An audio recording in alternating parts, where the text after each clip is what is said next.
Well, hello everybody, it's Ziggy the Oil Guy here, stepping around into our home kitchen again here in middle Alabama. Wearing my Birmingham Bulls, actually it's one I borrowed, mine's in the car because I am heading off to watch the Birmingham Bulls in the Southern Hockey League, the Southern Professional Hockey League.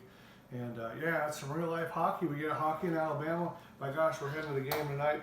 But hey, it's Ziggy the Oil Guy here, throwing my apron here as we get ready to show you something that's not even really related to the oils. However, a great use for the Young Living empty Ningxia Red Bottles, for those bottles you get at home. Oh, I probably got 100 of these that we've been setting aside thinking, hey, what can we do with these? So, hey, we've come up with a great idea. Let's turn them into glasses. That's right. When the Ningxia Red, which is a great antioxidant, I might add, you don't want to forget that. When this great antioxidant has been all consumed and you've got the empty bottle left over, by gosh, let's make something out of it. And so what we're going to do is take ours and actually turn them into, they're great glasses. I can turn them into, cut the tops off of them and turn them into Ningxia Red glasses, which is great for entertaining. If you have groups in your home, if you want to talk about essential oils and you want to start shall we say an icebreaker, be a good way to do that. Or it's just a fun way for your events for those people that are in that Young Living world, or just using Ningxia Red. And great for summer drinks, and really easy to do. So what's the trick? Well, we have gone and looked at a couple of these cutters around to find out what's the best cutter that we could use to actually cut the glass and how could we do it. So we are using the Ningxia cutter, and it works really well. You can take it, I thought I had one here, I could show you, yeah. So you can take the bottle here, the Ningxia actually just slides over the top of it, and we wanted to preserve the labeling and everything so that you can preserve, so you can see what was actually in the bottle, what was on the back, and it actually helps line it up to the top of the bottle, which also you can see when you're doing these, you might notice that there's wear marks. These bottles are tapered, so it makes them a little bit difficult to cut because of the tapering with the cutter. It wants to slide down on you, so you have to be real cautious on that. It's best to actually, instead of cutting like this where the cutter falls, we figured out that if I turn it this way, sideways, which I'll show you here in a moment, it'll do it. But the best way to find the line too at the top of the taper, because you don't want the glass to taper over. See, the bottle comes over the top. You certainly don't want the glass to taper over in the middle. So when you're trying to get a drink out of the glass, once it's the finished product, it's just sitting on the lip because it's tapered back in. So you'll see on some of the bottles there's actually a little bit of a wear. And that's the line that you want to cut. It's at the highest part of the bottle. We've actually found that it's above the labeling, and you can then slide the cutter out. It's easy to mark that and get it in the spot. The Ningxia cutter right here will slide it up to where this is the cutting thing. I don't know if you can see that or not. The little silver there, and that's the actual cutter itself. And it doesn't take much to cut these. And then we just tighten up the cutter evenly on both sides so that we can get a good round cut. Once we've got that in place, I usually line it up off the back side of the label, excuse me, the back side of the label, so that when I lay the cutting wheel down, it's just at the top of the label itself, and that's what I can use my marking. And that way I get an explanation of what the Ningxia Red is. So if anybody's using your cup, they're sitting there saying, while they're waiting for you to cook their steak, they can sit there and read the label about the Ningxia Red, and everything is included. All the information on the bottling is there. So once that's in place, nice and neat, what I'll do then is I just lay it down on a flat surface again.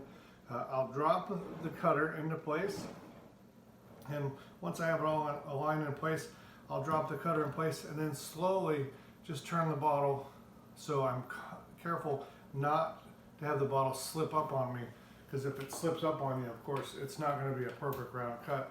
And that's what you're wanting to get. This glass is not tempered. So you have to be real careful and go slow and take your time when you're cutting it. Again, a great choice is just to take your time. And you can see on this one here, I'll walk it up to the lens a little bit. Once we cut it, you'll see a little bit of an etch right inside of there. See the line? And this one here, the line actually turned out just above the label. I caught a little bit of the wording here, not a big deal. And the line was off just by a fraction. But when we go to actually break this off, it'll be pretty even, and we'll be able to sand out the rest of it. Now the trick is the red banding that you see on here is actually to hold. We don't want to heat up all the glass, because when you heat up glass and then cool it real fast, if we did the whole bottle would just shatter. So what we use is these channels to actually pour water down the etching where we etched and slowly let the water funnel. So we use boiling water right off the stove, pour it right over the top of that etching right inside of there to allow the hot water to penetrate where we've actually made the little etching in the glass. And surprisingly enough, if I let it sit for 30 seconds or so and then turn around and hit it with the water faucet with cold water, the top pops right off. And you get this. And doing that now, what I've gotten is I've gotten the top of the bottle, which has a little bit of a rough burr. This wasn't a perfect break. It was pretty close to the etching. Again, I'll come right back up here. You can see here where there's a little bit of a burr where it didn't quite catch the etching there, and you can see that on the top of the glass. However, I can carefully now sand this down with special sanding paper that we use for glass. I usually waterproof this. But I start off with it takes a little bit of effort. Look, when you're first doing this by hand, not a big deal. You can do it by hand, just take your time. This is 80 grit paper, and then we've got packets of paper then that you can order, or I guess you could use your local drugstore, retail store, whatever. But then we go 80, 120, 180, 220, and then we get to a fine grit sanding paper. At the end of the day, we want to make sure that we work the glass down at the top where the cut was, so that when someone's actually drinking it, they don't cut themselves. So we're rounding the glass. Remember, we're using sandpaper on glass, and what's glass made out of? Well, sandpaper. So it's a great, fun thing to do. In fact, you could do your ninja shots out of them once they're completed. Now, the top of it isn't to go to waste either. The nice thing with the top is you can take the lids off, and then we have these by Jabiru, also a perfect companion to our bottle cutter, the Kinkoju that we're using. Again, I'm not endorsing any particular cutter.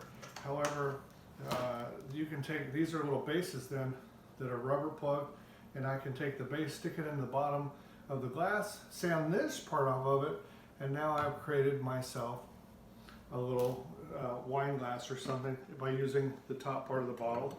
And I've recycled an entire bottle and now have little wine glasses too that I maybe could do Ningxia Red shots in down the road. So anyway, a fun thing to do when you're home on a cold winter day and you're just thinking, what's a good crafty thing I can do?